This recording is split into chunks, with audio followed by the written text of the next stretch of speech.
Metallurgy क्या होती है? मेटल को एक्सट्रैक्ट करने के लिए जो प्रोसेस होता है उसको बोलते हैं मेटलर्जी। ठीक है, अब मेटल्स निकालते कहाँ से हैं भाई? जो मेटल है वो हमारी अर्थ क्रस्ट पे पाया जाता है। ठीक है, चलिए, तो अर्थ क्रस्ट पे जो मेटल है वो मिनरल्स की फॉर्म में या फिर ओर्स की फॉर्म में पाया जाता है। ठीक है, सो भाई हेडिंग डालो आप लोग,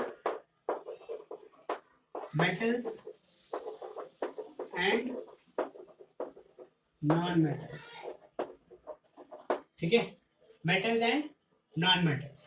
तो आज हम बात करने वाले हैं किसके बारे में? मेटलर्जी। ठीक है, मेटलर्जी के बारे में।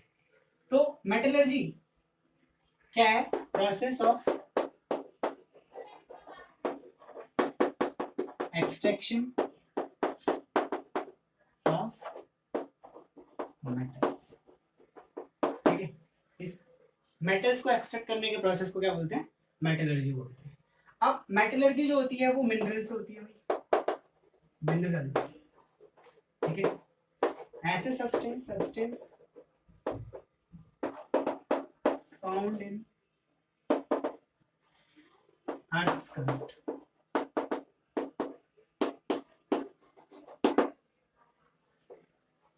and contains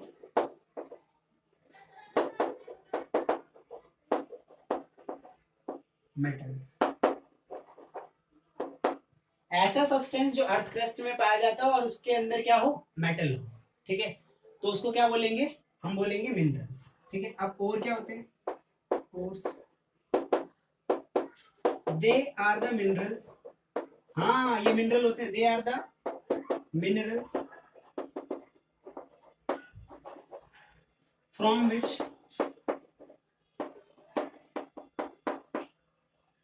metal extraction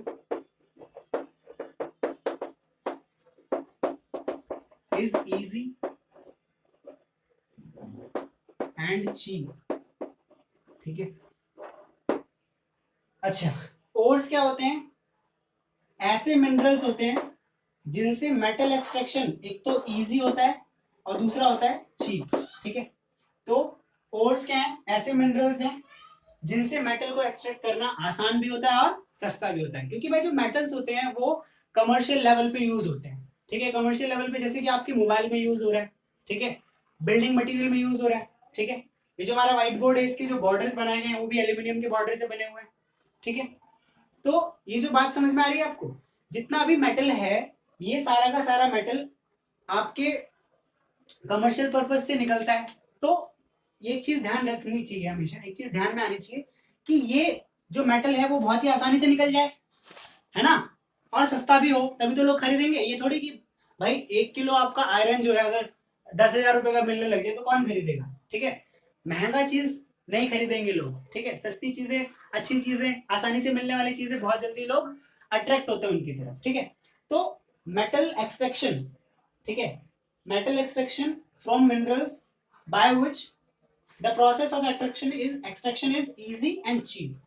ठीक है, अच्छा, तो ऐसे मिनरल्स जिनसे मेटल निकालना आसान हो और सस्ता हो उनको ओर्स बोलेंगे। ठीक है, ये भी क्या होते हैं? मिनरल्स होते हैं। ठीक है, अब मिनरल्स के जो एग्जांपल हैं, एग्जांपल मिनरल्स के, ठीक है, वो है स्टोन, रॉक्स, ठीक है, सैंड, ये सब क्या है? किसके एग्जांपल हैं? मिनरल्स के। ठीक है, ओर्स के एग्जांपल क्या है?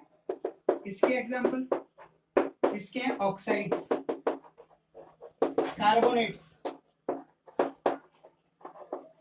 ठीक है, और सल्फाइड। ठीक है, ये सारे के सारे क्या हैं? ओर है। और कौन कौन सी फॉर्म में? ऑक्साइड की फॉर्म में, कार्बोनेट की फॉर्म में, सल्फाइड की फॉर्म में। क्लियर है? तो बात समझ में आ रही है आप लोगों को? ठीक है, अब हम बात करेंगे कि ये जो ओर हैं इनको निकालने के जो प्रोसेस है, ठीक है, मेटल एक्सट्रैक्शन की जो प्रोसेस है उनके स्टेप्स कौन कौन से होते हैं। ठीक है, अच्छा, ठीक, क्लियर, कौन कौन से स्टेप में निकाला जाता है, उनके सब स्टेप्स कौन कौन से होते हैं। ठीक है, प्यूरिफाई कैसे करते हैं मेटल को, और बाद में जो मेटल यूज करने लायक होता है वो मेटल किस तरीके से बनता है। ठीक है, तो देखते रहिए वीडियो, भाई लाइक भी कर दीजिए और कमेंट भी कर देना अगर किसी भी टॉपिक में आपको कोई प्रॉब्लम आए। ठीक, किसी भी टॉपिक में आपको कोई प्रॉब्लम आती है, कोई टॉपिक आपको समझ में नहीं आता, ठीक है, तो आप उसके लिए कमेंट कर सकते हो, मैं जरूर उस पर ध्यान दूंगा। ठीक है, चलिए तो आगे बढ़ाते हैं। ठीक है, चलिए स्टेप्स। जिन्होंने नोट नहीं किया हो भाई रिवर्स करके नोट कर लें।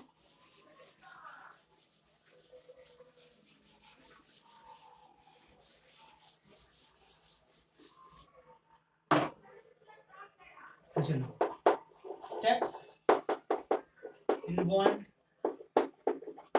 इन मेटल एक्सट्रैक्शन। ठीक है, कितने स्टेप्स होते हैं? 5। ठीक है, कौन कौन से? पहला है crushing the ore, crushing the ore. Clear है? ओर को क्या करेंगे? क्रश करेंगे। उसके बाद क्या है? दूसरा है concentrate the ore, concentrate the ore. जो भी आपको मिनरल मिलेगा, मिनरल को सबसे पहले हम लोग क्रश करेंगे। सैंड मिलेगा, रॉक मिलेगा, जिसके अंदर हमें पता है कि इसके अंदर मेटालिक प्रॉपर्टी है, मेटल इसके अंदर है। ठीक है, तो उनको क्या करेंगे? सबसे पहले क्रश करेंगे, ग्राइंड करेंगे। ठीक है, या फिर ड्रेस करेंगे उसको, क्रशिंग ऑफ ओर। ठीक है, क्रशिंग करेंगे उसको, एक फाइन पाउडर बना लेंगे। इसमें कन्वर्ट करते हैं फाइन पाउडर, मतलब जितना पतला हो सकता है। ठीक है, अच्छा उसके बाद कंसंट्रेट द ओर, कंसंट्रेट करेंगे मतलब उसके उससे जो removal of impurities at initial stage, at initial stage, initial stage पे जो इम्प्योरिटीज होती है उनको हटाना, उसको क्या बोलते हैं? कंसेंट्रेट। और को क्या कर दिया हमने? कंसेंट्रेट। मतलब जैसे मान लो आपके अनाज में धूल है, तो आप क्या करोगे? अनाज को झाड़ लोगे, साफ कर लोगे, गिराओगे तो धूल आगे गिरेगी, अनाज नीचे गिरेगा। ठीक है, तो क्या हो जाएगा? इससे जो धूल है वो इनिशियल स्टेज पे साफ हो जाएगा। क्लियर है? ठीक है, चलिए तो ये क्या हो जाएगा? कंसेंट्रेट। दूसरा स्टेप हो गया। तीसरा है conversion of ore, conversion of ore. ठीक, कन्वर्जन ऑफ ओर। अच्छा, ओर को कन्वर्ट करेंगे किसमें? मेटल ऑक्साइड में, मेटल ऑक्साइड में। भाई क्योंकि ऑक्साइड को रिड्यूस करना इजी होता है। ठीक है, दूसरे किसी इम्प्योरिटी के लगे होने के बजाय अगर उसके साथ ऑक्सीजन लगा होगा, ऑक्साइड लगा होगा, तो उसको रिड्यूस करना बहुत ही आसान होगा। तो चौथा स्टेप यही है, reduction of metal oxide, reduction of metal oxide. Clear है? अच्छा, फिफ्थ स्टेप है, लास्ट नहीं है। ठीक है, लास्ट ही है। चलो, लास्ट स्टेप है हमारा रिफाइनिंग, रिफाइनिंग या फिर प्यूरिफिकेशन, प्यूरिफिकेशन। इसमें यहां से जो रिडक्शन ऑफ मेटल होगा ना, मेटल ऑक्साइड, मेटल ऑक्साइड में जब रिड्यूस होगा तो ये मेटल प्लस में ऑक्सीजन। ठीक है, तो यहां से जो मेटल निकल के आएगा वो उसका जो प्यूरिफिकेशन परसेंटेज होगा वो 99, 98 ऐसे होगा। ठीक है, बट यहाँ जो रिफाइनिंग वाला रिफाइनिंग मेटल होगा, रिफाइंड मेटल जो होगा, उसकी जो प्योरिटी होगी, उसकी जो प्योरिटी होगी वो किसके लगभग होगी? 99.9% के आसपास। क्लियर है? तो इतना प्योर हम लोग मेटल को कर लेंगे ताकि वो छोटे से छोटे इलेक्ट्रिकल या इलेक्ट्रॉनिक अप्लायंस के अंदर यूज हो सके। क्लियर है? स्पेसक्राफ्ट में भी यूज होता होगा, कहीं भी वो मेटल यूज होने वाला हो, मान लो नासा के किसी प्रोजेक्ट में यूज होने वाला है। ठीक है, तो अगर थोड़ी सी भी इम्प्योरिटी आई तो वो मेटल जो है वो अपनी प्रॉपर्टी के बजाय उस इम्प्योरिटी की प्रॉपर्टी के जगह काम करेगा, जो कि वहां पे एक एरर हो जाएगा, तो हो सकता है उनका करोड़ों अरबों रुपए का नुकसान हो जाए। इसीलिए ये रिफाइनिंग जो है, प्यूरिफिकेशन प्रोसेस जो है, ये बहुत ही ज्यादा इंपॉर्टेंट है प्योर मेटल को एक्सट्रैक्ट करने के लिए, प्योर मेटल बनाने के लिए। क्लियर है? चलिए तो एक एक करके बात करेंगे सबसे सब सारे स्टेप्स के बारे में।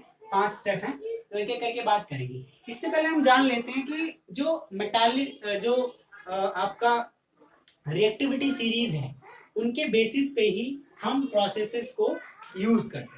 अभी यहाँ पे जो प्रोसेस हो रहा है ये सारे मेटल्स को निकालने का प्रोसेस नहीं है। अगर आप सोच रहे हैं कि सारे मेटल इसी तरीके से निकलते होंगे तो ये आप गलत तरीके से सोच रहे हैं, ठीक है। सारे मेटल्स इस तरीके से नहीं निकलते, मोस्ट ऑफ द मेटल्स इस तरीके से निकल जाते हैं, ठीक है।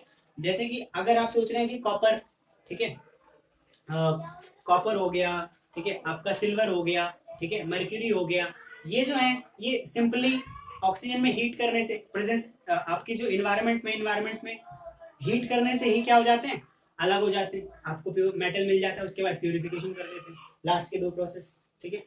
चलिए सेल्फ रिडक्टिंग होते हैं, ठीक। अच्छा, और जैसे बहुत सारे मेटल्स हो गए जिनकी रिएक्टिविटी सीरीज में हाई ऊपर होते हैं, सबसे ऊपर होते हैं। चलो एक बार इसके बारे में बात कर लेते हैं, इसको लिखो आप, समझाता हूँ मैं आपको, रिएक्टिविटी सीरीज से समझाता हूँ, ठीक है। नोट कर लिया, इसे नोट कर लो, ठीक है। चलो भाई,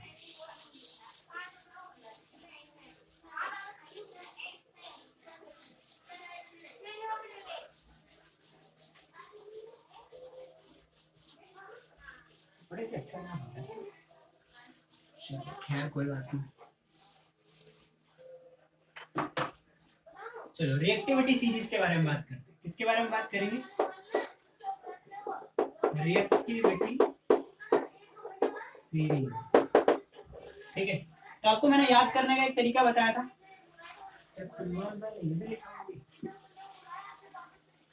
रिएक्टिविटी सीरीज को याद करने का मैंने एक तरीका बताया था, ठीक है।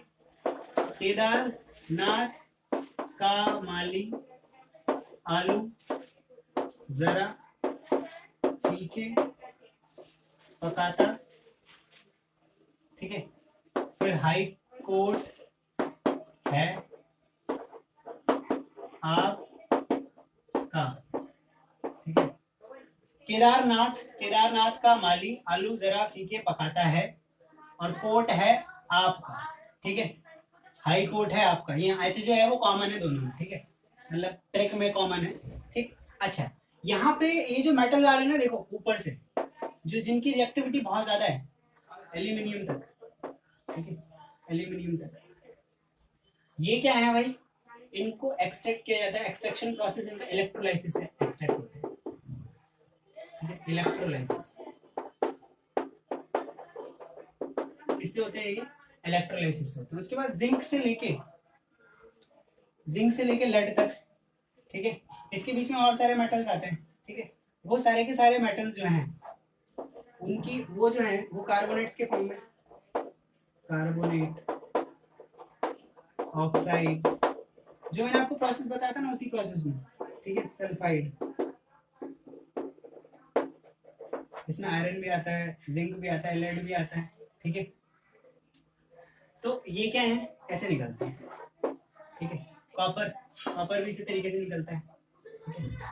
अच्छा, कई बार क्या होता है, कॉपर ऑक्साइड के फॉर्म में मिलता है तो उसको सिंपली हीट अप करने से वो अलग हो जाता है, फिर उसके बाद रिडक्शन कर देते हैं उसको, ठीक है।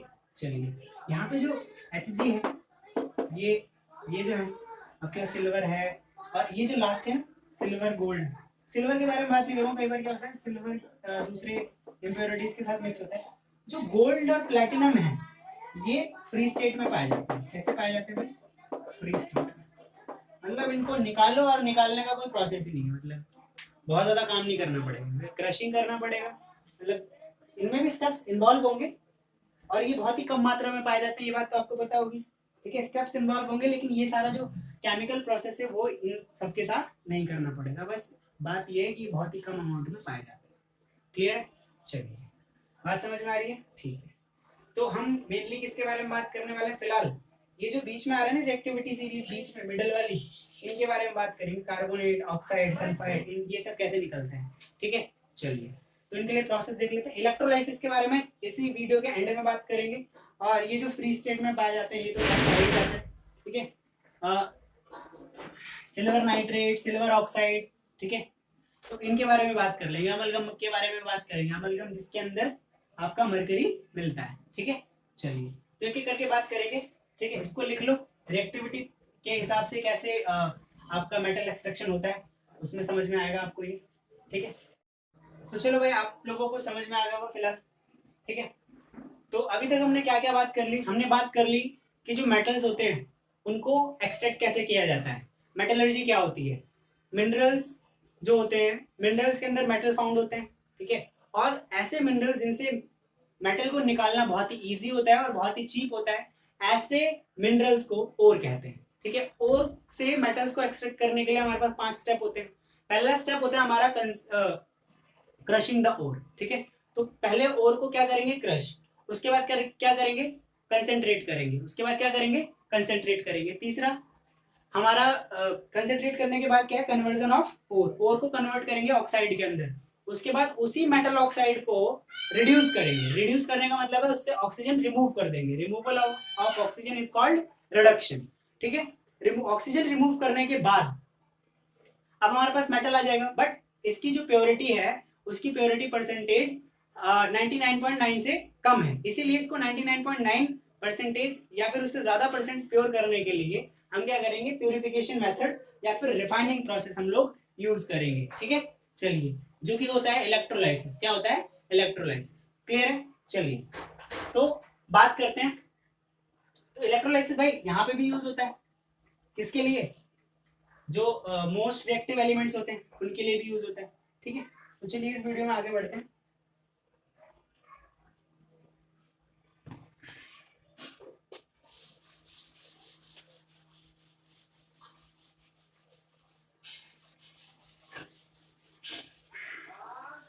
तो एक एक स्टेप के बारे में आराम आराम से बात करेंगे। ठीक है, पहला है क्रशिंग द ओर। पहला स्टेप क्या है? क्रशिंग द ओर। ओर को क्या करेंगे? हम लोग क्रश करेंगे। किसके किसके हेल्प से? हमारे पास होते हैं क्रशर। क्रशर क्या होते हैं भाई? ऐसे हैमर टाइप, ऐसे हमारा रॉक सैंड है, उसको एक नीचे प्लेटफॉर्म होता है। ठीक है, मेटालिक होता है या फिर अलग तरीके का होता है, बहुत ही हार्ड होता है। इसमें से हमारे पास जो भी सैंड है, रॉक है, उसको यहाँ रखेंगे, उसके बाद हैमर करेंगे इसे, उसको बोलते हैं क्रशर। ऐसे होते हैं, तो ये तोड़ तोड़ के उनके छोटे छोटे पत्थर या फिर चूरा से बना के उसको आगे भेजते हैं। उसके बाद रोलर। ठीक है, रोलर यूज होता है। रोलर कैसे होते हैं भाई? बड़े बड़े रोलर होते हैं, रोलर के बीच में। ठीक है, जैसे ये रोलर है, इसके बीच में, इसके नीचे एक और रोलर है, और इन दोनों रोलर को आपस में आसपास रख के इसके बीच से जो आपका चूरा आया है, ठीक है, यहाँ से जो छोटे पार्टिकल्स हैं वो इसमें से भेजे जाते हैं ताकि फाइन पाउडर इससे निकल के आ सके। फाइन पाउडर, फाइन पाउडर में इसे कन्वर्ट करता है। ठीक है, तो क्रशिंग, ओर की क्रशिंग यहीं पे होती है, इस तरीके से होती है क्रशिंग। ठीक है, इसके बाद हम क्या करते हैं? ओर को कंसेंट्रेट करते हैं। ओर को क्या करते हैं? कंसेंट्रेट। कंसेंट्रेट करने का मतलब क्या है? इनिशियल स्टेज पे इम्प्योरिटी को हटाना। ठीक है, तो उसके बारे में बात करते हैं। दूसरा स्टेप क्या है? इतना ही था भाई, पहले स्टेप में इतना ही था।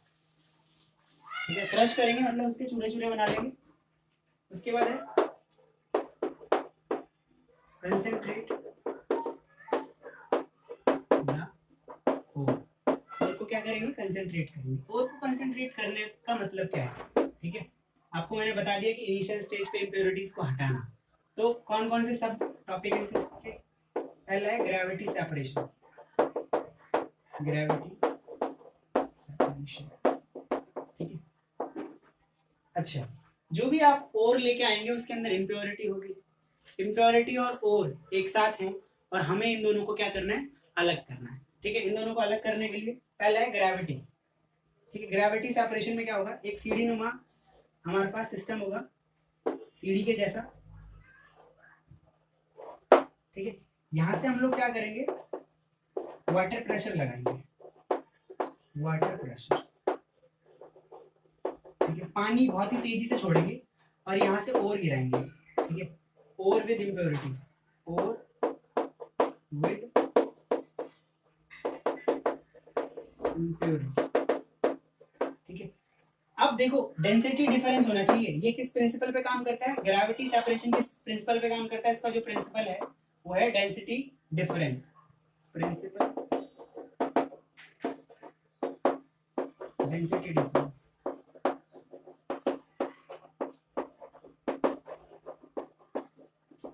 मतलब हल्का, जो चीज हल्की होगी वो आगे चली जाएगी, पानी तेजी से आ रहा है, हल्की वाली चीज आगे चली जाएगी।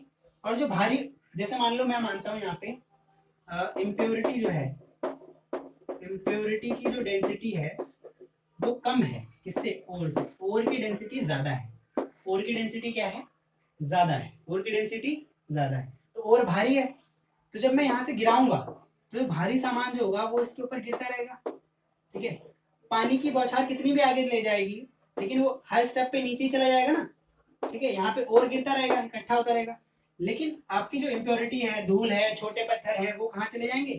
आगे, बह बह के एकदम आगे। तो यहाँ पे क्या इकट्ठा हो जाएगी? इम्प्योरिटी, ठीक है। तो इस तरीके से इसको बोलते हैं क्या? इसको कौन सा मेथड बोलते हैं भाई? Gravity separation. Gravity separation. जैसे आपने देखा होगा कि अनाज, जब हमारे घर में अनाज से धूल अलग करनी होती है तो अनाज को माता हमारी ऐसे करती है, माँ हमारी ऐसे करती है, ठीक है। एक थाली में लेके इस तरीके से उसे उछालती है, ताकि जो हवा की वजह से धूल जो है वो आगे चले जाए, और अनाज तो वहीं रहेगा, भारी है, ठीक है। और जो भूसा है उसके अंदर या कुछ इस तरीके का है, तिनका सा कुछ, तो वो आगे चला जाएगा, ठीक है। चलिए, बात समझ में आ रही है भाई? मैं पुराने घर से हूँ, गांव से हूँ, तो इस वजह से मैंने ये सब देखा हुआ है। आप पुरानी पिक्चरों में देख सकते हैं इस तरीके का काम, ठीक है। चलिए, फिलहाल आजकल तो बासमती चावल आते हैं, खैर पैकेट में पैक होके सब साफ एकदम। चलिए, तो क्या होगा? ग्रेविटी सेपरेशन से हमने ओर को अलग कर लिया। अब यहाँ पे ओर कंसेंट्रेट हो गया, ओर इकट्ठा हो गया, सिर्फ ओर है यहाँ पे, बहुत ज्यादा इनिशियल स्टेज पे इम्प्योरिटी नहीं है, ये ओर हो गया हमारे इकट्ठा, ठीक है। अच्छा, अगला जो प्रोसेस है कंसेंट्रेशन, ओर कंसेंट्रेशन का, वो कौन सा है? ठीक है, उसके बारे में बात करते हैं। तो ग्रेविटी सेपरेशन इतना ही था, ठीक है। इसके बाद है हमारा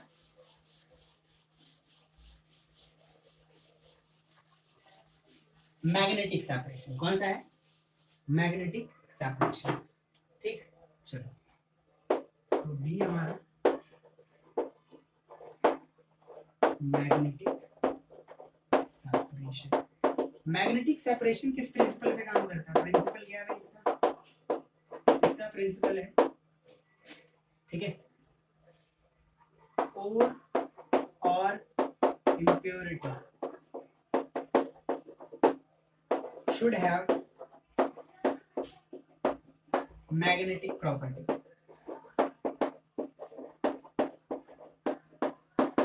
या तो ओर के पास या तो इम्प्योरिटी के पास, दोनों में से किसी एक के पास क्या होना चाहिए? मैग्नेटिक प्रॉपर्टी होना चाहिए। तभी हम मैग्नेटिक सेपरेशन से ओर को कंसेंट्रेट कर पाएंगे, ओर को इकट्ठा कर पाएंगे, और उसमें से जो इनिशियल स्टेज की इम्प्योरिटी है उसको हटा पाएंगे। तो देखो भाई, इसको करने के लिए हमारे पास एक रोलर होता है, गोल गोल ही है, इस तरीके से समझो, गोल गोल रोलर लगेगा, व्हील लगेगा, ठीक है। ये जो है ना, ये अंदर वाला व्हील, ये मैग्नेटिक है। अंदर वाला व्हील कैसा है भाई? मैग्नेटिक। और यहाँ से हम ओर गिरा रहे हैं, इम्प्योर ओर गिरा रहे हैं, इम्प्योर ओर गिरा रहे हैं इसके ऊपर। अब ये जो मैग्नेटिक स्ट्रिप लगी है इसके ऊपर, ये मैग्नेटिक स्ट्रिप क्या करेगी? नीचे हमने एक तरीके का, खास तरीके का बर्तन या कुछ इस तरीके का ले रखा है, ये सरफेस है हमारी, ठीक है। यहाँ पे सेपरेटर ऐसे करके, मतलब ये एक तरीके का कुछ उठा हुआ है, ठीक है। तो होगा क्या, यहाँ से जब इम्प्योर ओर गिरा रहे हैं हम लोग, ठीक है, तो मान लिया मैंने कि मेरा जो ओर है वो मैग्नेटिक प्रॉपर्टी वाला है, मतलब ये क्या है? लोहा है, आयरन है, ठीक है। आयरन जो है वो मैग्नेट में चिपक जाता है। अब इस प्रोसेस में मैं आयरन को अलग कर सकता हूँ इजीली, निकल को अलग कर सकता हूँ, क्योंकि उनके पास क्या होती है? मैग्नेटिक प्रॉपर्टी होती है, ठीक है। आयरन, निकल, ये जो है मैग्नेटिक सेपरेशन से इनका जो ओर है वो कंसेंट्रेट किया जा सकता है, ठीक। तो क्या होगा, यहाँ से मैं इम्प्योर ओर गिराऊंगा, धूल पत्थर जो होंगे वो, क्योंकि वो तो चिपकेंगे नहीं, तो वो आगे गिरेंगे, इम्प्योर ओर की वजह से ये आगे गिरेंगे, तेजी से चल रहा होगा ना ये, ठीक है। और जो आपका जो मैग्नेटिक ओर होगा वो इसके साथ चिपक के यहाँ गिरेगा। ये इसके साथ चिपक चिपक के कहाँ गिरेगा या फिर आगे, ठीक है। और जो क्या होंगे आपकी इम्प्योरिटी होगी वो आगे गिरेगी।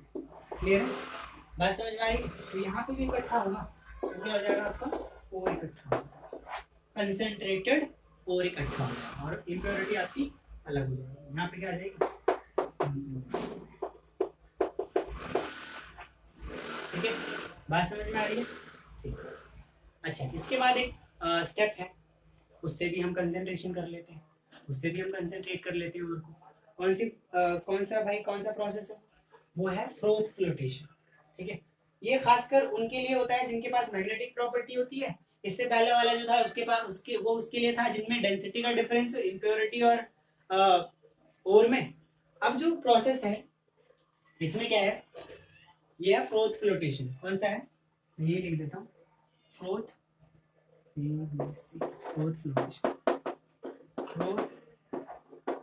फ्लोटेशन, ठीक है। फ्रोथ फ्लोटेशन जो है, इसके अंदर क्या होता है, एक तरीके का हम लोग बीकर लेते हैं, चलो हम इसको बता ही देता हूँ, ठीक है। ये सब कंसेंट्रेशन ऑफ ओर आ रहा है, ओर कंसेंट्रेट कर रहे हैं हम लोग, ठीक है, उसी के अंदर है ये सब टॉपिक है उसका, इस बात का ध्यान रखना, ठीक है।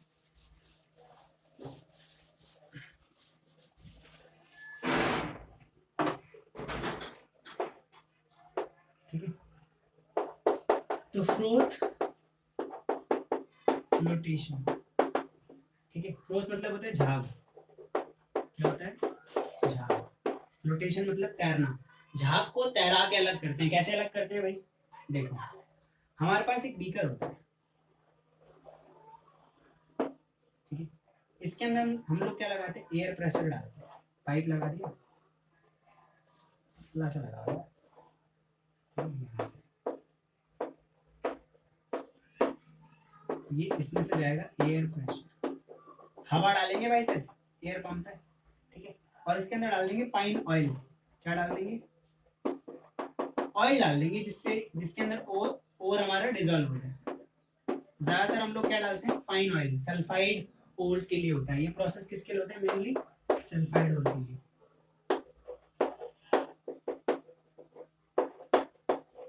ठीक है, सल्फाइड ओर्स के लिए होता है। अच्छा, नीचे डाल देते हैं हम लोग वाटर,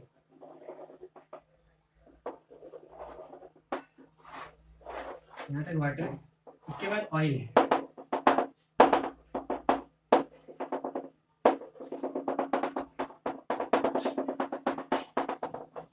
इसमें क्या है, पाइन ऑयल है, और ये क्या है हमारा water,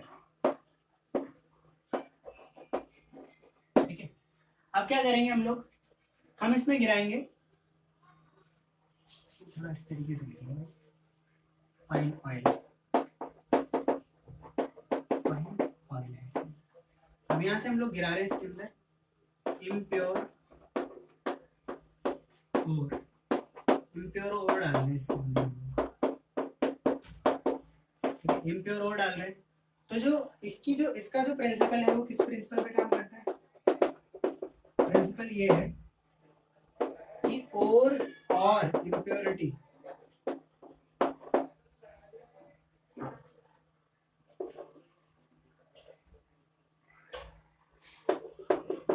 should be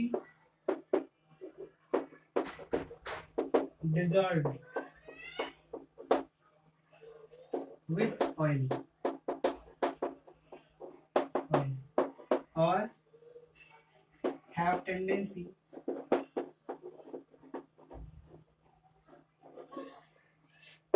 to create stable froth.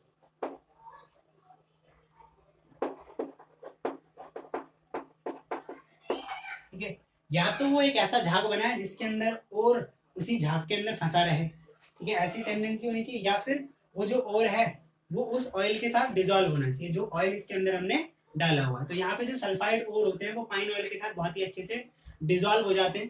तो डिसॉल्व होने के बाद वो कहाँ जाएंगे, और इसके साथ आ जाएगा। अब एयर प्रेशर मारने की वजह से क्या हो जाएगा, यहाँ पे झाग बन जाएगा, ऊपर झाग बन जाएगा। इस झाग के अंदर क्या होगा, सल्फाइड और प्लस पाइन ऑयल, ठीक है। अब जो इम्प्योरिटी होगी वो नीचे आ जाएगी, क्योंकि वो तो डिजोल्व नहीं होती ना भाई, इम्प्योरिटी जो है वो डिजोल्व नहीं होती। सल्फाइड और एक तो वैसे ही हाइड्रोफोबिक होता है, पानी से डरता है, ये पानी के पास जाएगा ही नहीं, ठीक है। अच्छा, हाइड्रोफोबिक और हाइड्रोफिलिक क्या होता है? ऑयल भी आपको पता है, ये डेंसिटी की वजह से ऑयल आपका ऊपर है, इस बात का पता है आपको? ऑयल की डेंसिटी जो है वो वाटर की डेंसिटी से कम होती है, इसीलिए ऑयल वाटर में डूबता नहीं है, ठीक है, सिंक नहीं होता, ठीक है। तो इस बात का ध्यान रखना, जो ऑयल की डेंसिटी है वो ऊपर रहेगी, इसीलिए आपका जो फ्लोथ बनेगा वो ऊपर की तरफ बनेगा, एयर प्रेशर भी लग रहा है, ठीक है। और जो इम्प्योरिटी है वो पानी में घुल के नीचे ही रह जाएंगी, ठीक। उसके बाद हम इस झाग को अलग कर लेंगे, इस ऑयल को अलग कर लेंगे, पानी को अलग कर लेंगे, तो इम्प्योरिटी और हमारा जो ओर कंसेंट्रेटेड ओर है वो अलग हो जाएगा। इस बारे में बात समझ में आ रही है आपको? ठीक है, क्लियर है? चलिए, ठीक है। अच्छा, ऑयल है, ऑयल है, क्लियर है? चलो, बात समझ में आ रही है? ठीक है। तो इस सल्फाइड ओर वाले ऑयल को अलग कर लेंगे, इम्प्योरिटी वाले वाटर को अलग कर लेंगे, तो इम्प्योरिटी और कंसेंट्रेटेड और अलग हो जाएगा। अगला जो स्टेप है हमारा, जो कंसेंट्रेट करने का है, ओर को कंसेंट्रेट करने के लिए जो प्रोसेस है वो क्या है? Chemical process. कौन सा है? केमिकल। इसको नोट कर लो भाई, नोट कर लिया? कर लो, पॉज करके कर लो, आगे बात करते हैं।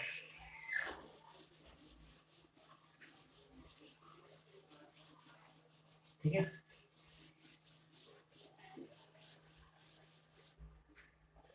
अच्छा, अगला स्टेप जो है वो केमिकल प्रोसेस, ठीक है।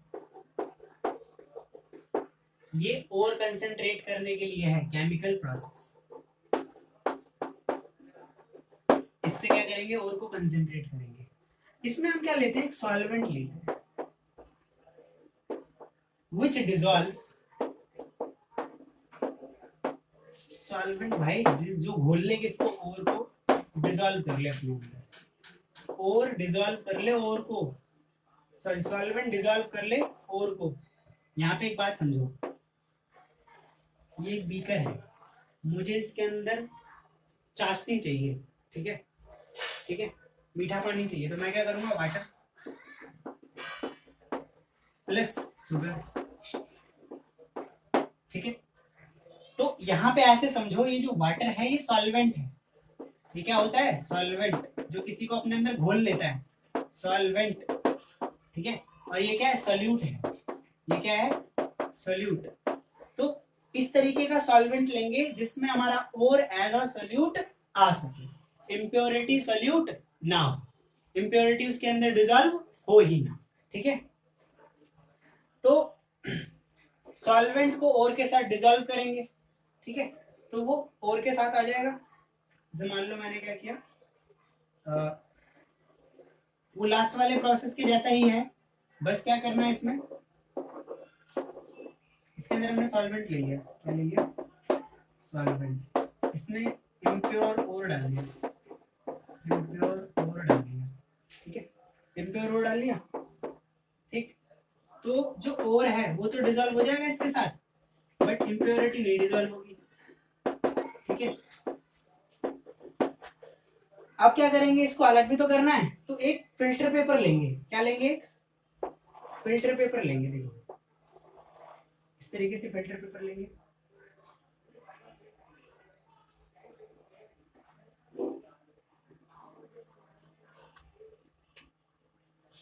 बात समझ में आ रही है?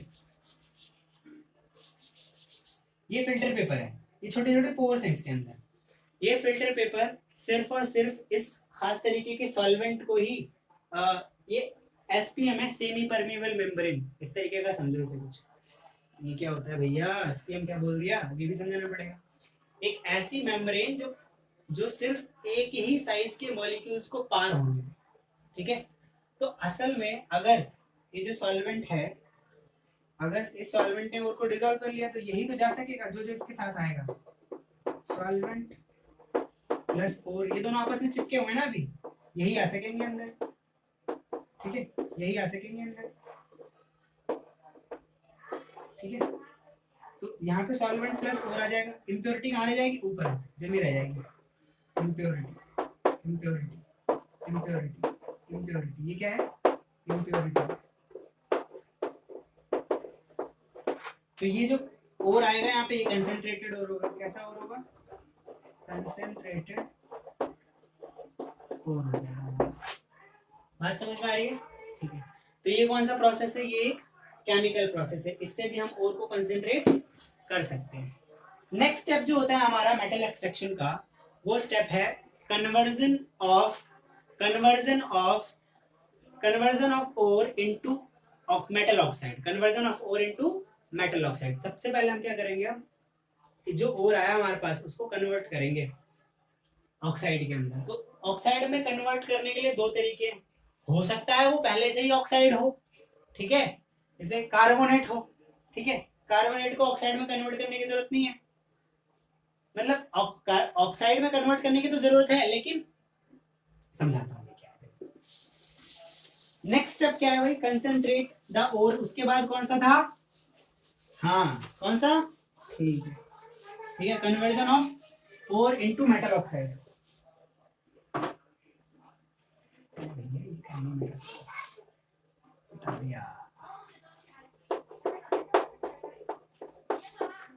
कन्वर्जन ऑफ ओर इसमें इनटू मेटल ऑक्साइड।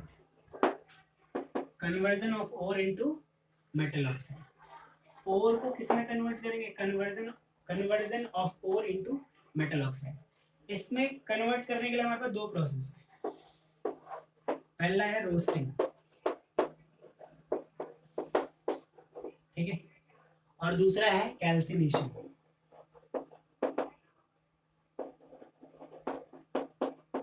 ठीक है। अच्छा, जो रोस्टिंग है ये किसके लिए यूज होती है भाई? रोस, एस एस यहाँ पे ऐसा है ना, ये सल्फाइड ओर्स के लिए यूज होती है।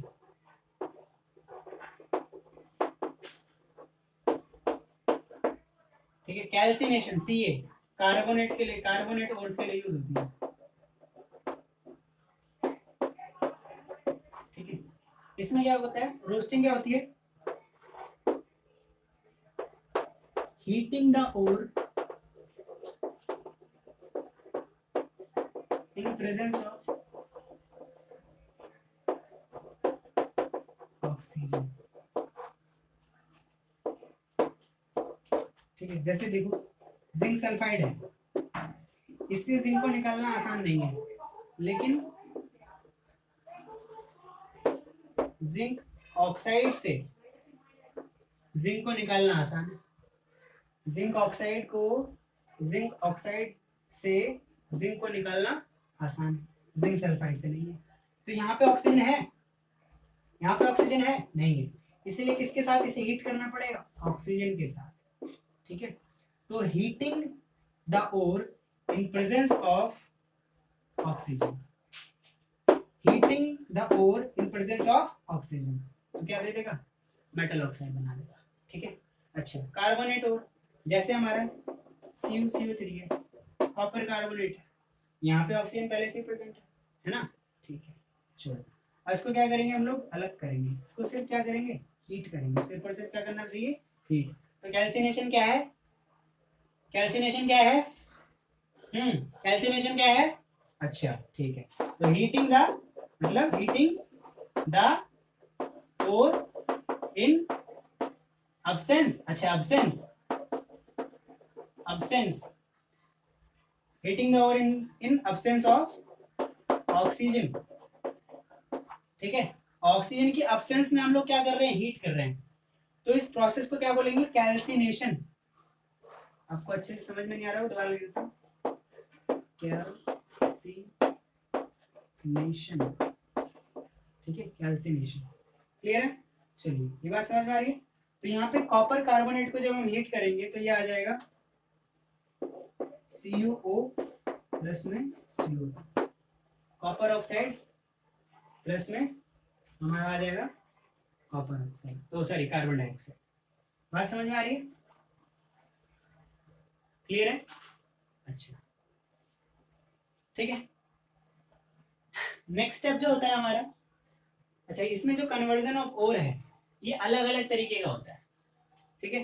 तो तो ये ऐसे कन्वर्ट करेंगे, कन्वर्ट करने के बाद क्या करेंगे, इसको रिड्यूस करेंगे। कन्वर्ट कर लिया, अब इसको रिड्यूस भी करते हैं। चलो रिड्यूस करते हैं। Next step conversion of ore हो गया। किसमें कन्वर्ट किया हमने, मेटल ऑक्साइड में। मेटल ऑक्साइड में कन्वर्ट करने के बाद अब भैया इसको ऑक्सीजन को तो हटा दो, ऑक्सीजन हटा दोगे तो हमारे पास मेटल आ जाएगा। ठीक है, इसके लिए क्या करेंगे हम लोग, reduction, reduction of metal oxide. और नहीं, इस बार मेटल ऑक्साइड का रिडक्शन करेंगे, और का तो रिडक्शन कैसे करें भाई। चलो उसको इरेज कर दिया मैंने आपसे बिना पूछे। आप गुस्सा मत हो ना, रिवर्स कर लो वीडियो अगर आपने लिख नहीं पाए तो। चलो ठीक है, रिडक्शन ऑफ, हेडिंग लगाओ, रिडक्शन ऑफ मेटल ऑक्साइड। हाँ, reduction of metal oxide. Metal oxide को क्या करेंगे, रिड्यूस करेंगे। ठीक है, चलो हाँ पसीना लगेगा। अच्छा ठीक है, क्लियर है। चलो रिडक्शन ऑफ मेटल ऑक्साइड। तो रिडक्शन करने का मतलब क्या है, रिडक्शन का मतलब क्या है, रिमूवल ऑफ ऑक्सीजन। ऑक्सीजन हटा दो तो रिमूवल हो जाएगा, रिडक्शन हो जाएगा। या फिर एडिशन, ओहो addition, addition addition of hydrogen. ठीक है, या तो हाइड्रोजन जोड़ दो, हाइड्रोजन जोड़ दो, या फिर ऑक्सीजन हटा दो।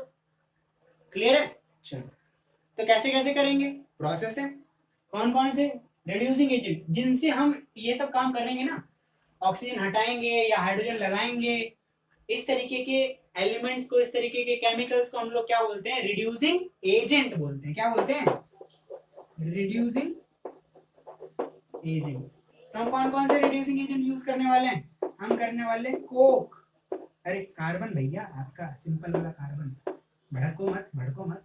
ठीक है, कार्बन ऑक्साइड, मोनोऑक्साइड बोलेंगे, हाँ कार्बन मोनोऑक्साइड, और हाइड्रोजन और अमोनिया। फिलहाल तो इतना ही करो। ठीक है, तो कार्बन, कार्बन मोनोऑक्साइड, हाइड्रोजन और अमोनिया से करेंगे, क्या करेंगे हम लोग, रिडक्शन करेंगे, रिडक्शन ऑफ मेटल ऑक्साइड। ठीक है, तो चलिए एक एक करके करेंगे भाई। ऐसे मान लो हमारे पास क्या है, मान लो हमारे पास कॉपर ऑक्साइड है। ठीक है, कॉपर ऑक्साइड है। अब कॉपर ऑक्साइड से हमें क्या करना है, रिड्यूसिंग एजेंट हो गया।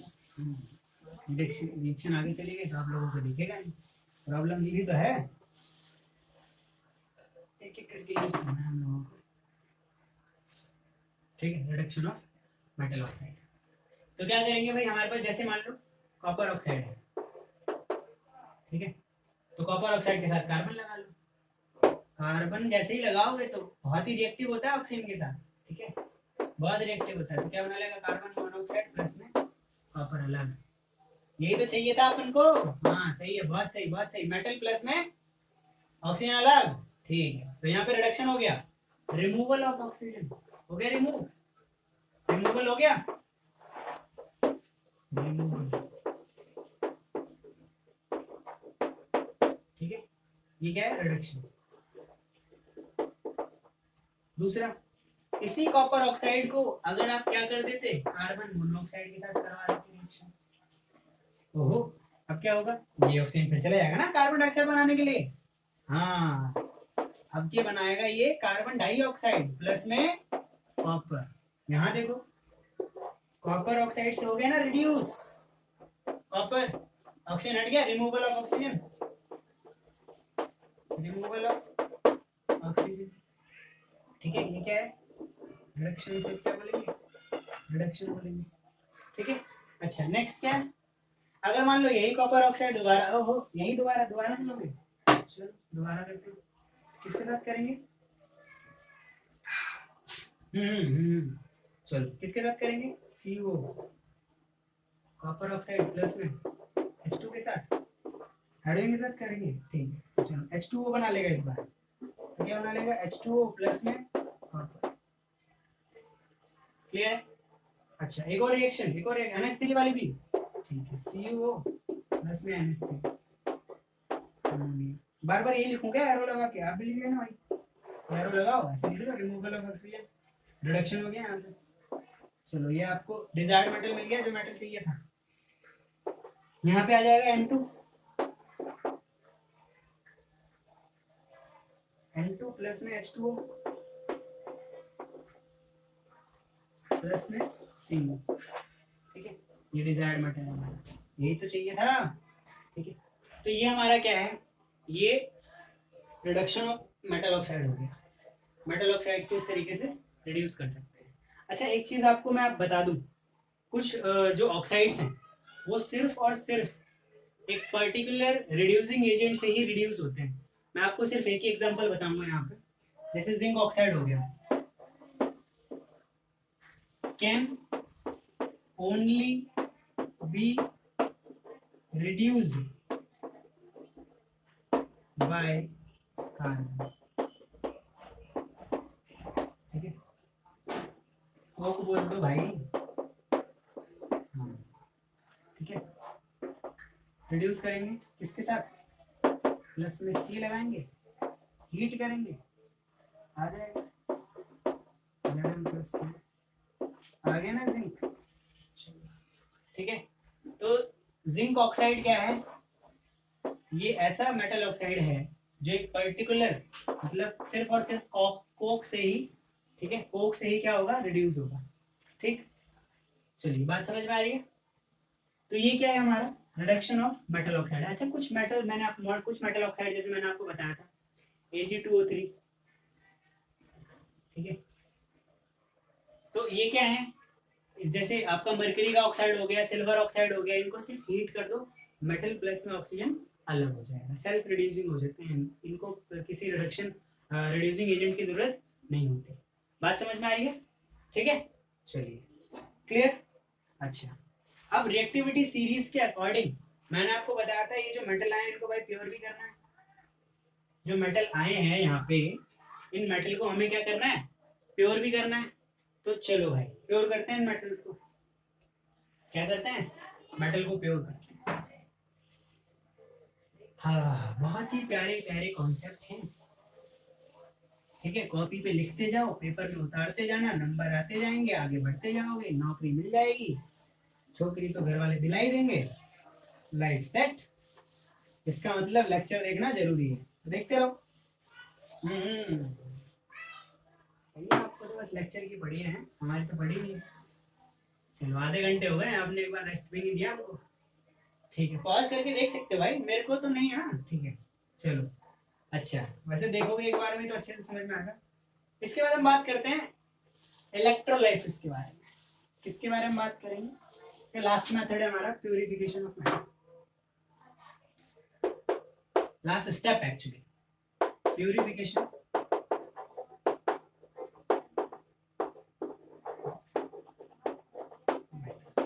वहां से मेटल आ गया था। अच्छा भाई आप ना उनके साथ कुछ और भी लगा सकते हो, जैसे आपका PbO था, ठीक है। तो PbO को C के साथ रिड्यूस करोगे तो Pb प्लस में CO अलग से आ जाएगा, ठीक है। Pb प्लस में CO अगर आप लगाओगे तो Pb प्लस में CO2 अलग से आ जाएगा, ठीक है।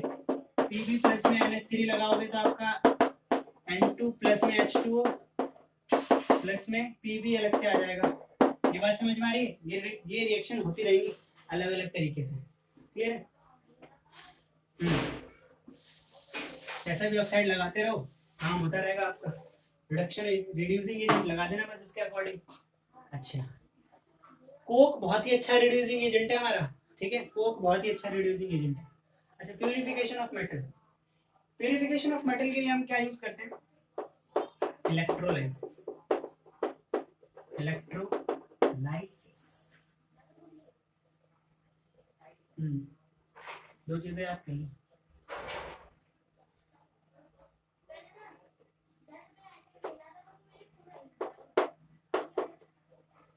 ठीक है।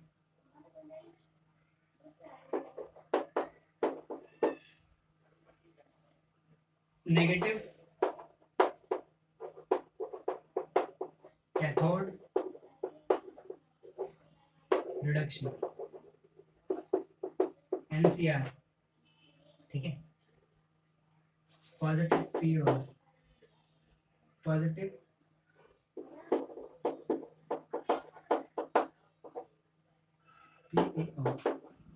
एनोड,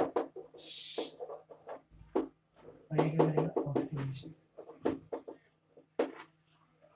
ठीक है, नेगेटिव टर्मिनल जो होगा वो क्या होगा, कैथोड होगा, और वो क्या करेगा, रिडक्शन करेगा।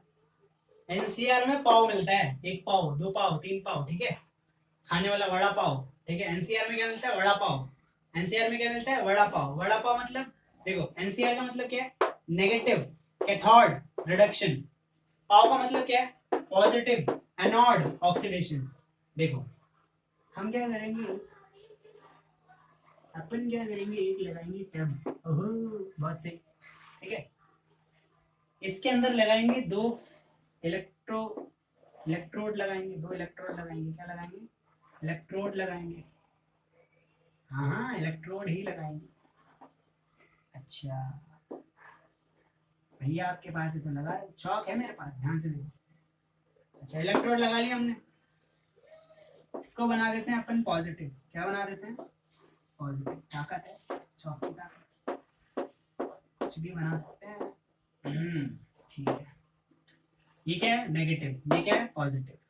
ठीक है, पॉजिटिव को बोलते हैं एनोड, नेगेटिव को बोलते हैं कैथोड। ठीक है, पॉजिटिव एनोड ऑक्सीडेशन। यहाँ पे क्या होगा, इस पे होगा ऑक्सीडेशन। अच्छा ये जो हम इस पूरे टब को ले रहे हैं ना, ये ऐसे पूरा टब होगा, इसके अंदर क्या भरा होगा, इलेक्ट्रोलाइट भरा होगा, इलेक्ट्रोलाइटिक सॉल्यूशन भरा होगा, इलेक्ट्रोलाइट सॉल्यूशन। मजा आया, ओहो ठीक है। चलो देखो, एक में यहाँ पे जो पॉजिटिव होगा ना, जो पॉजिटिव होगा, ठीक है, उस पे हम क्या करेंगे भाई, उस पे क्या करेंगे हम लोग, इम्प्योर मेटल लगाएंगे, इम्प्योर मेटल। अच्छा जो मेटल अभी हमने निकाला है, उस मेटल की प्योरिटी तो बढ़ानी है, और यहाँ पे लगा देंगे प्योर मेटल। वही मेटल लगाएंगे जो मेटल हमने यहाँ लगाया, वही मेटल लगाएंगे। जैसे चलो यहाँ पे मैं एग्जांपल लूंगा कॉपर का, किसका लूंगा, कॉपर का। ठीक है, Cu। तो यहाँ पे इम्प्योर मेटल लगा लूंगा, और यहाँ पे लगा लूंगा प्योर मेटल। मतलब मेरे पास पहले से रखा हुआ था, लैब में रखा हुआ था, कहीं भी रखा हुआ था, प्योर मेटल है ये, पूरा का पूरा प्योर है। ठीक है, अब पहली बार कैसे आया था इसका नहीं पता मुझे। ठीक है, अभी मेरे पास क्या है, प्योर मेटल। प्योर मेटल मैंने एक तरफ लगा लिया, एक तरफ लगा लिया इम्प्योर मेटल। ध्यान रखना, प्योर मेटल हमेशा किस पे लगेगा, कैथोड पे। ठीक है, अब ये जो सॉल्यूशन लेंगे, इलेक्ट्रोलाइट सॉल्यूशन लेंगे जो हम, कैसा सॉल्यूशन है, इलेक्ट्रोलाइटिक सॉल्यूशन। कैसे सॉल्यूशन, इलेक्ट्रोलाइटिक सॉल्यूशन। अब ये क्या होता है, बच्चों ये टूट के क्या देता है, इलेक्ट्रोलाइट देता है। ये क्या होता है, जिसकी वजह से इस पूरे के पूरे सॉल्यूशन में इलेक्ट्रिसिटी पास अच्छे से हो पाए। ठीक है, बस इतना ही समझ लो फिलहाल तो, बाकी तो आप धीरे धीरे समझोगे। ठीक, अच्छा अब ये जो इम्प्योर मेटल है, इसमें से इलेक्ट्रिसिटी हमने पास कर दी, मान लो कि 20 वोल्ट पास करी। ठीक है, या हमने पास करी 20 से लेके 30 वोल्ट तक पास कर ली भाई। तो होगा क्या, ये जो इम्प्योर मेटल है, क्योंकि ये कॉपर का है, ठीक है, तो यहां से Cu2 पॉजिटिव आने शुरू हो जाएंगे। अब ये Cu2 पॉजिटिव किस पे चले जाएंगे, क्योंकि ये पॉजिटिव है तो किस पे जाएंगे, इसके पास Cu2 पॉजिटिव चिपक जाएंगे इससे, Cu2 पॉजिटिव चिपक जाएंगे इससे, बोलेंगे भैया बड़े दिन हो गए हम नहीं मिले। ठीक है, Cu2 पॉजिटिव। अच्छा अब यहाँ पे 2 इलेक्ट्रॉन तो बच गए, होगा क्या इसके अंदर, इसके अंदर रिएक्शन चल रही होगी, एनोड पे रिएक्शन देखो कैसे चल रही होगी, एनोड पे चल रही है रिएक्शन। ये चल रही है ऐसे, Cu इलेक्ट्रिसिटी। ठीक है, इलेक्ट्रिसिटी का साइन बना रहा हूँ मैं ऐसे। ठीक है, अरे यार चलो इलेक्ट्रोलाइसिस देख रहे हैं, इलेक्ट्रोलाइसिस। तो ये क्या हो जाएगा, Cu2 पॉजिटिव प्लस में 2 इलेक्ट्रॉन। ठीक है, अब यहाँ से 2 इलेक्ट्रॉन तो बच गए होंगे, 2 इलेक्ट्रॉन आपको पता है इलेक्ट्रॉन पॉजिटिव नेगेटिव को ट्रांसफर करता है, तभी होती है ना आपकी बैटरी खर्च, ठीक है, तभी होती है ना बैटरी खर्च। अच्छा, तो ये यहाँ से जा रहा होगा, तो 2 इलेक्ट्रॉन इसके पास यहाँ से पहुंच गए, इलेक्ट्रॉन बोल रहा है तू उधर से चल, मैं इधर से आ रहा हूँ, ठीक है, तो कॉपर Cu2 पॉजिटिव इधर जाके चिपक रहा है। तो अब धीरे धीरे इवेंचुअली होगा क्या कि यहाँ से कॉपर जो है रिड्यूस हो के इस पे ऑक्सीडाइज, इस पे चिपकता रहेगा, इस पे ऑक्सीडाइज होता रहेगा, ठीक है, इस पे क्या होता रहेगा, ठीक है, ये ऑक्सीडाइज होगा, ये इस पे क्या हो जाएगा, रिडक्शन होता रहेगा, मतलब चिपकता रहेगा, इस पे चिपकता रहेगा, ठीक है। और इसके अंदर जो हम सॉल्ट लेंगे ना बच्चे, वो कौन सा लेंगे, उसी मेटल का लेंगे, उसी मेटल का लेंगे जिस मेटल को हम क्या कर रहे हैं, प्योर कर रहे हैं, जिस मेटल का इलेक्ट्रोलाइसिस कर रहे हैं, तो सेम मेटल का, ठीक है, इलेक्ट्रोलाइटिक सॉल्यूशन किसका होगा, same salt, same metal salt, metal salt as the metal, as the metal used in electrolysis। जो मेटल इलेक्ट्रोलाइसिस में यूज हो रहा होगा उसी मेटल का मेटल सॉल्ट हम लोग यहाँ पे लेंगे, तो हम लेंगे CuSO4, CuSO4, तो ये ब्रेक डाउन होगा Cu2 पॉजिटिव, ठीक है, SO4 2 नेगेटिव, ये इसके साथ चिपकता चला जाएगा, ठीक है, अलग होता चला जाएगा, तो ये पूरा प्रोसेस होता रहेगा, ठीक है। चलिए, तो इस तरीके से क्या हो जाएगा, हमारा जो मेटल है वो धीरे धीरे धीरे धीरे ये इस पर डिपॉजिट होने लग जाएगा, ये गलता चला जाएगा, पतला होता चला जाएगा, एक टाइम ऐसा आएगा कि ये बहुत पतला हो जाएगा या फिर खत्म ही हो जाएगा, और यहाँ पे प्योर मेटल इकट्ठा हो जाएगा, ठीक है, और यहाँ पे एनोड, ठीक है, यहाँ पे इम्प्योरिटी आ जाएगी, इसको एनोड पंख बोलते हैं,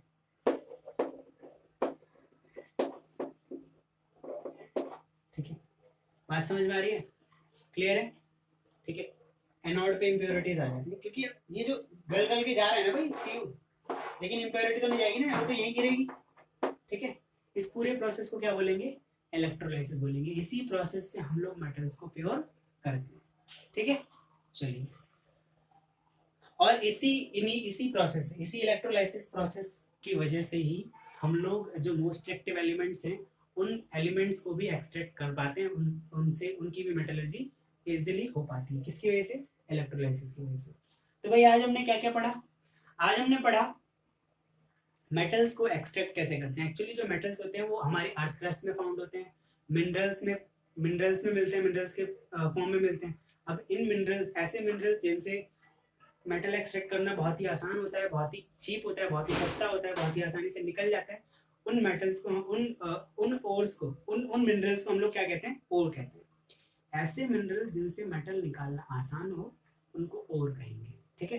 तो ओर से मेटल एक्सट्रैक्ट करने के लिए 5 स्टेप होते हैं, कौन कौन से, सबसे पहले crushing the ore, concentrate the ore, concentrate करने के लिए हमारे पास 4 मेथड है, कौन कौन से, सबसे पहला है हमारा ग्रेविटी सेपरेशन, दूसरा है मैग्नेटिक सेपरेशन, तीसरा है फोर्थ फ्लोटेशन, चौथा है केमिकल प्रोसेस, ठीक है। अच्छा, उसके बाद हमने बात करी किसकी, conversion of ore into metal oxide. सबसे पहले हम उसको मेटल ऑक्साइड में कन्वर्ट करेंगे, क्योंकि जो सल्फाइड है या कार्बोनेट है उसको इजीली रिड्यूस नहीं किया जा सकता, इसकी वजह से सबसे पहले हम उसको क्या करेंगे, ऑक्साइड में कन्वर्ट करेंगे, ठीक है, conversion of ore into metal oxide. अब ये करने के 2 तरीके हैं, या तो आप उसमें कैल्सिनेशन कर दो उसका, या फिर उसकी कर दो रोस्टिंग कर दो, ठीक है। तो रोस्टिंग करने के लिए हमें ऑक्सीजन की प्रेजेंस चाहिए होती है, और कैल्सिनेशन करने के लिए ऑक्सीजन की एब्सेंस में हीट करते हैं हम लोग, ठीक है, उस ओर को। दोबारा समझ लो, रोस्ट करने के लिए हमें क्या चाहिए होता है, मेटल ओर को हम क्या करते हैं, ऑक्सीजन की प्रेजेंस में हीट करते हैं, और कैल्सिनेशन करने के लिए, कैल्सिनेशन प्रोसेस में हम मेटल ओर को ऑक्सीजन की एब्सेंस में हीट करते हैं। बात समझ में आ रही है, ठीक है।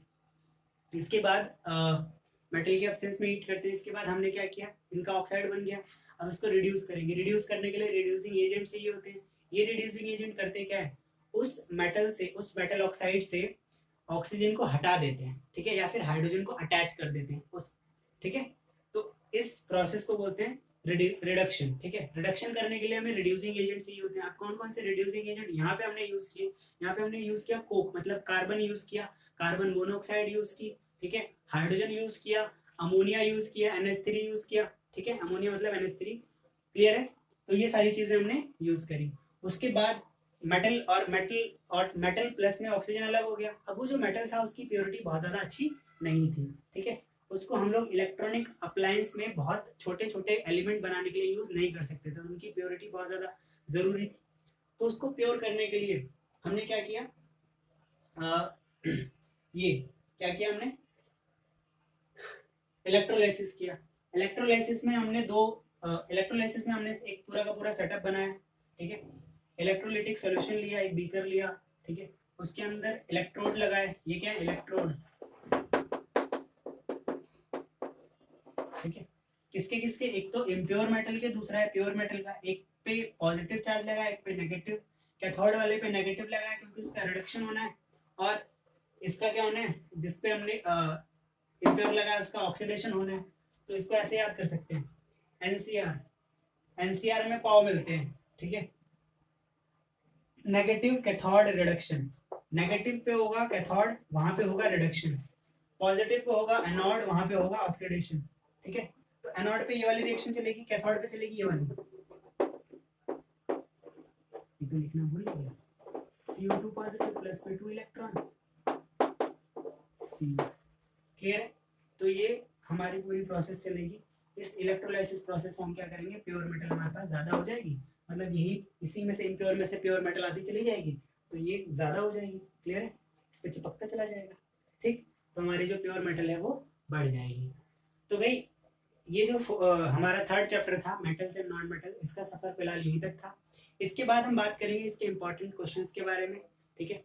अगली वीडियोस जो इनके बाद वीडियोस आएंगी वो आपके इंपॉर्टेंट क्वेश्चंस के ऊपर आएंगी, ठीक है, आपके सपोर्टिंग मटेरियल के क्वेश्चन आंसर्स की होंगी, ठीक है, आपके एग्जाम रिलेटेड क्वेश्चंस होंगे, और भी आपकी चीजें जो होंगी वो मिलती चली जाएंगी।